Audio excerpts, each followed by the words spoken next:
Okay, so I went ahead and bored the nose out. This will be my last pass. I'm at 455 on the diameter. And I've got it at 1.205 deep. I'm going to take it another 1,000th deeper than that to 1.206, and it's not going to make a bit of difference on this bullet. And try and clean that nose up as good as I can. I'll take the cutter in and, you know, to my 1.144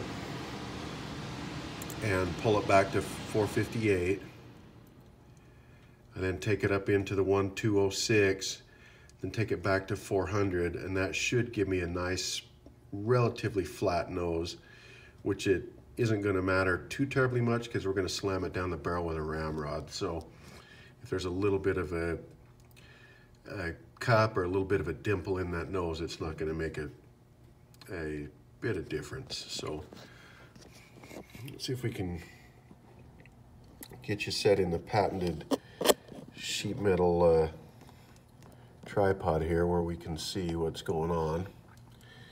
And here we go.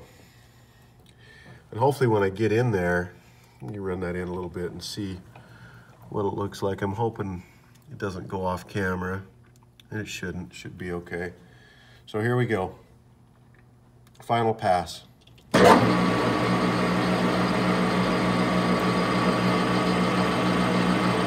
Right now I'm at 400 on the Z-axis, Y-axis.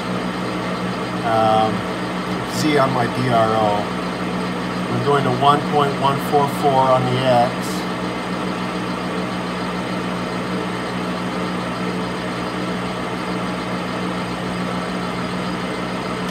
I can actually do this without the lathe running because I'm not going to hit anything. When I get into 1.144, I'm going to lock the carriage and then pull it back till the 458. And that should be only 1,000th and a half I'm cutting. And I'm going to go slow, and you're going to hear this is going to squeal a little bit because I'm sticking out there with my cutting tip so far from the support of the tool post. It tends to get a little bit of a squeal to it just because I'm hanging out there so far. But there's not really another way that I'm aware of to do this without a CNC and doing each mill, you know, doing each piece in halves or something like that.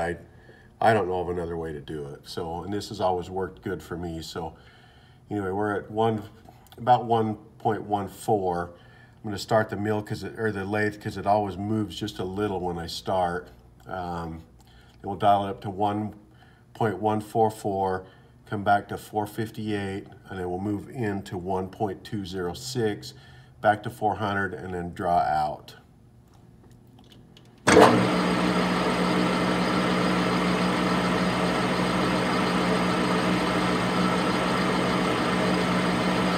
there's 1.144. I've locked the table down, and we're going to come back to 458. You'll hear it pick up when I get to about 144 or 1.545, which I'm 4.546, 4.55. And you can hear it starting to squeal just a little bit. 4.57. 458. Release the table, start to move forward.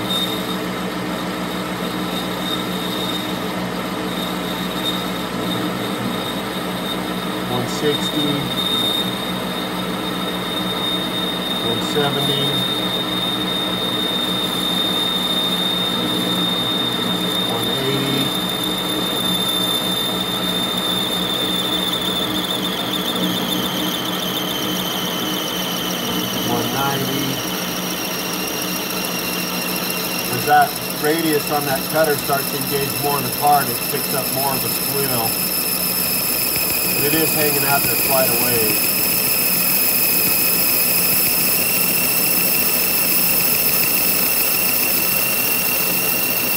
That's 200, 1.200.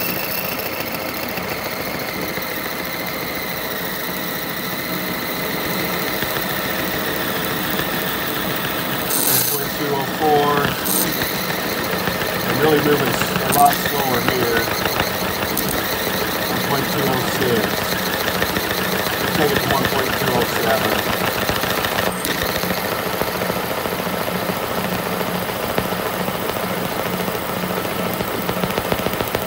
And it's 1.207 and 4582.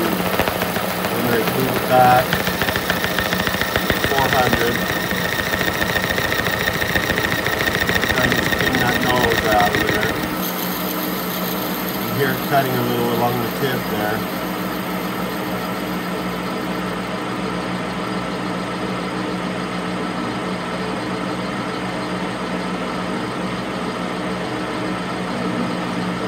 There's 440.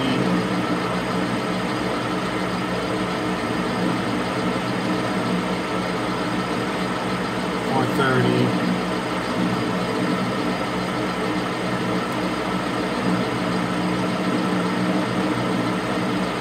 20. You can still hear it cutting a little bit.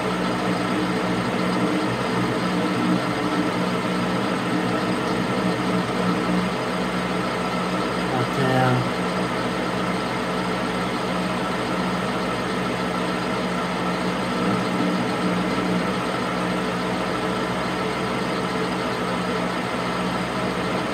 400. Go to 3995. I just don't want to hit that edge. You can see it's pretty tight. I don't want to hit the inside edge of the mold.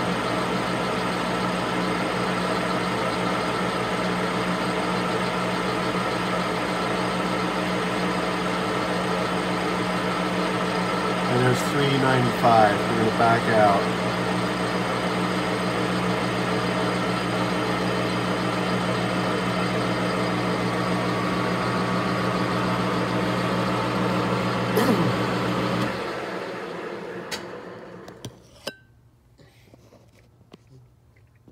And you can see we just got a little bit of dust on that cutter. We didn't cut very much on that pass.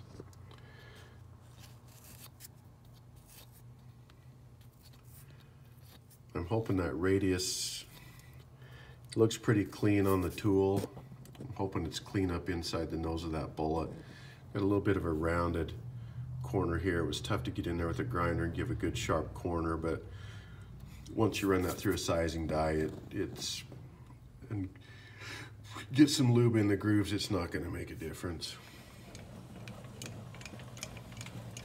Let's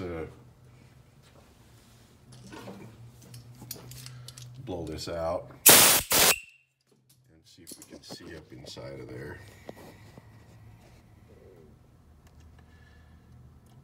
So there's the nose of that bullet, and you can see there's some chatter lines from the squeal. I should have let it sit up in there just a little bit longer than what I did and try and work most of those out.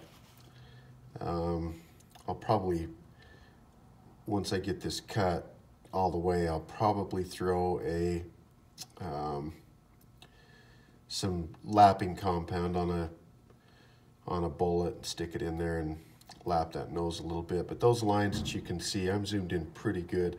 On the nose of a bullet, they're not really gonna make any kind of a difference. Once the thing's cast, they're probably like 1/2 to 1/4 thousandth marks, and that's not gonna show in the lead or the nose or damage the accuracy one bit.